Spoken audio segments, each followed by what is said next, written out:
Jadon Sancho is set to face disciplinary action at Manchester United, meaning that Ten Hag is set to obviously draw a very huge decision about Sancho's future at Manchester United. I'm going to bring you exactly what the day was all about from morning to where we are right now about Jadon Sancho and his ongoing saga with Erik Ten Hag at the club of Manchester United. Smash the like button, comment and share. If you're totally watching us for the very first time, endeavor to subscribe to this channel so as not to miss out on stories that we do upload in here on a daily. Rokan David is my name, and let's continue to bring you the latest news and information as far as all this is really concerned. Now, we are talking Eric Bay. He has finally found a club that is going to have to sign him for Man United. And lastly, Onana returning to the national team of Cameroon.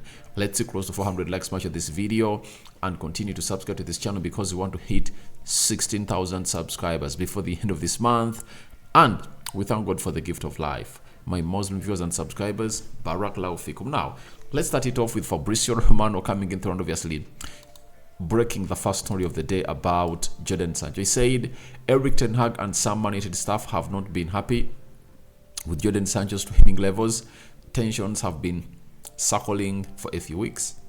Sancho thinks there is something else, and those close to him insist he's doing his best. He also added, that is Fabrizio Romano, that Erik Ten Hag believes he did his best to help Jadon Sancho through a tough time last season and wants him to perform, otherwise he will not be selected. Then Rob Dawson came out and really confirmed to us that Ten Hag was made aware of Sancho's response on the journey back to Manchester from London on Sunday evening, but decided against issuing a clarification to his post-match comments. Then this is Dominic Booth. He's a freelance sports journalist working for the Guardian Sport. He tells us that Man United are standing by Erik Ten Hag's comments about Jadon Sancho, with sourcing saying there is nothing to add. Sancho risks disciplinary action over his social media statement after the game of Man United versus Arsenal. Then we are having Tron Martial. This is a senior football reporter at the Manchester Evening News. He tells us that Jadon Sancho could now face disciplinary action over his statement after United's loss against Arsenal that saw us lose by 3-1. And then Simon Jones of the Mail Sport tells us that someone close to Jadon Sancho believes he hasn't been getting a fair run at cementing a first-team place, pointing out that Anthony is sometimes given preferential treatment despite struggling for consistency himself. Now, that is what has gone ahead to transpire today as far as Jadon Sancho is really concerned. So to me, I'm here to bring in my narrative of Jadon Sancho and what I think. First and foremost, Ten Hag is the manager of Manchester United, and every decision that he makes he does it in a good faith of keeping himself to the job. And sometimes we have to back the manager, and we've always backed him. And even on this issue, we back the manager because Sancho cannot transfer that team to where it's supposed to be. When you look at how far we've gone ahead to go and how far we've gone ahead to be, it's all about Jadon. It's all about Ten Hag. All the happiness, all the hopes of this club are tied on Erik Ten Hag, not Jadon Sancho. So I give Erik Ten Hag a benefit of doubt onto this, and 100% believe he's going to handle this. But they tell you that someone's last or previous actions give you the best narrative or thoughts on what he's going to do to the present player. Now, we all believe that's going to be hard for Jadon Sancho to obviously put on that shirt again to play for the club of Manchester United. That is it. As he did with Ronaldo, but Ronaldo was 38. The difference is Sancho is just 23 years of age. 23 years of age. And if at all Ten Hag still has potential in him, I think he's going to issue him a punishment, you know.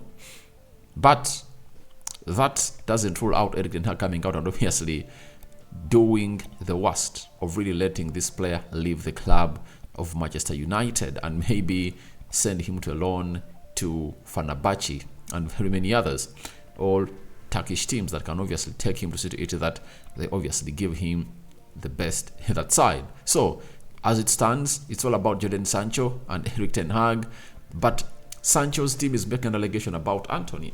And for this, it's not that I don't back the manager. I back the manager 100%. But I think there is a little bit of favoritism at the club of Manchester United on Antony. Sancho has shown us that every time he's being played onto the right, he obviously thrives better than Antony. And Erik ten Hag has always wanted to play him on the left, where there is Marcus Rashford and Garnacho, you know. And he has already shown us that Garnacho and Rashford ahead of Jadon Sancho, and Jadon Sancho sees a space where it's supposed to be really played, and that's where ten Hag doesn't play him. You've noticed it very many times that even when he takes off Antony and brings on Sancho, he finds a player to play onto the right attacking side of the midfield, not Jadon Sancho, because he knows what Sancho offers. And Sancho coming in through and playing onto that position just offers him liberty, freedom of expression, and obviously orchestrating exactly what his talent is all about.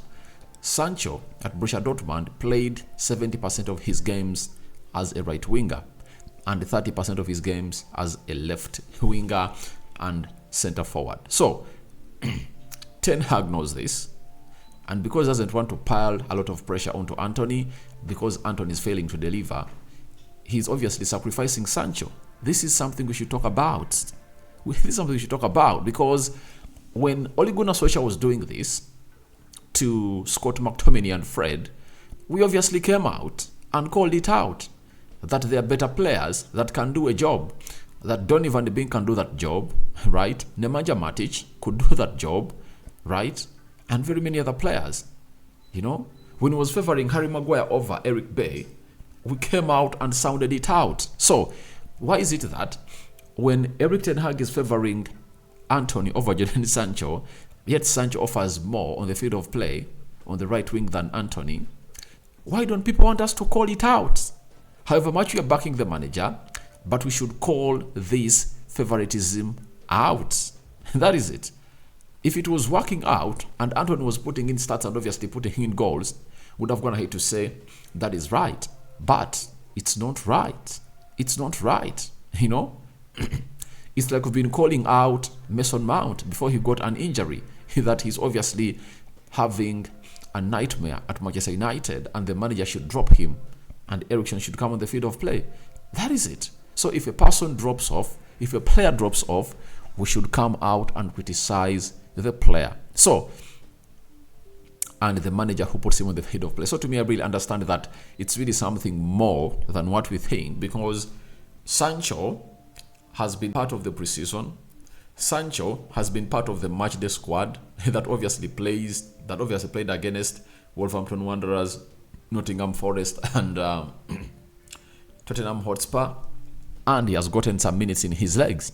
But Sancho's question is, why is it that Antony, even if Antony is taken off the field of play, Sancho is not given a chance to play on the right attacking side of the midfield? So we wait and see how that pans out. But Erik ten Hag obviously has lots of questions to answer, and we wait to see how this really goes on. So very many things are really going to unfold, and we promise to bring you these things in a nick of time. Now, let's talk about Eric Bailly, a player that has been struggling to leave Man United, and finally he has seen himself move to Besiktas. And here we go has been sounded by Fabrizio Romano this night.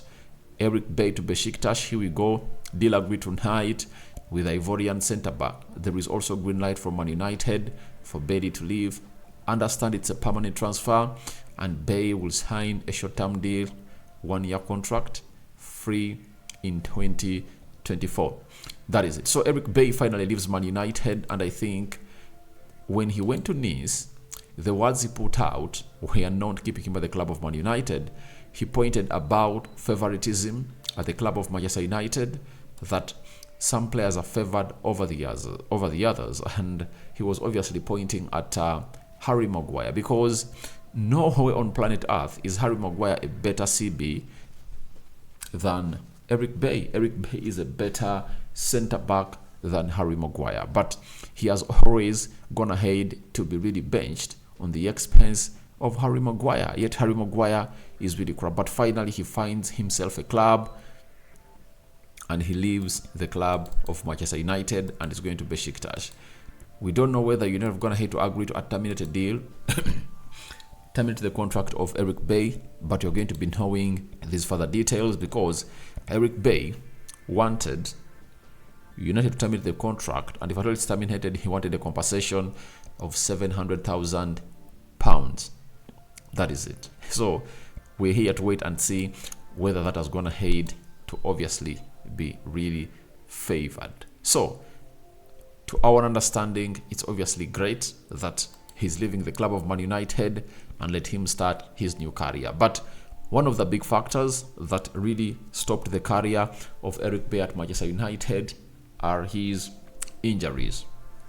He has always been an injury-prone player, and every time he had a chance to prove, he proved himself. But the problem has always been him being injured. That is Eric Bay. And lastly, let's discuss about Onana. Went ahead and obviously put out this onto his social media, confirming that he's going to return to the Cameroon national team after being dropped from the Cameroon national team on I think it was in the World Cup, right? After the World Cup group stages, he obviously threw out a confirmation that he has retired from the national team. Now, looks like they've gone ahead to amend their issues, and finally he's back. And I think what has gone ahead to obviously pile out of pressure to the people in Cameroon is obviously his move to Manchester United, because Manchester United is a very big club and people in Cameroon support it, and it was going to look ugly to see to it that Cameroon is having a very good goalkeeper at Man United, and they couldn't obviously offer him space to play into the national team. I think that's going to act well for him. But the big question remains, who is obviously going to be in between the stitches when it comes to January, where he's going to be away for some full month as he participates into the African Cup of Nations for the Cameroonian national team. And that's why I told you when Bayendir was coming to Man United that it was a moment for him to prove himself and obviously show to it at that he can obviously be better and obviously put in the competition deserved to obviously take on the player called Onana. He has the chance to prove himself from January to February to see to it that he is obviously into consideration of Erik ten Hag. So guys, your thoughts onto Sancho to face the disciplinary committee of Man United are welcome in the comment section below. What do you make about Eric Bay, here we go, to Besiktas, and Onana finding his way back to the Cameroon national team? Thank you guys for watching through. I cover you all in the precious blood of Jesus Christ. My Muslim viewers and subscribers, Barakallahu fikum. Rokan David remains my name, because we call me RD. And let's meet later when God wishes. Not so, but don't forget to subscribe to this channel so as not to miss out on stories that we do upload in here on a daily. See you when you see me.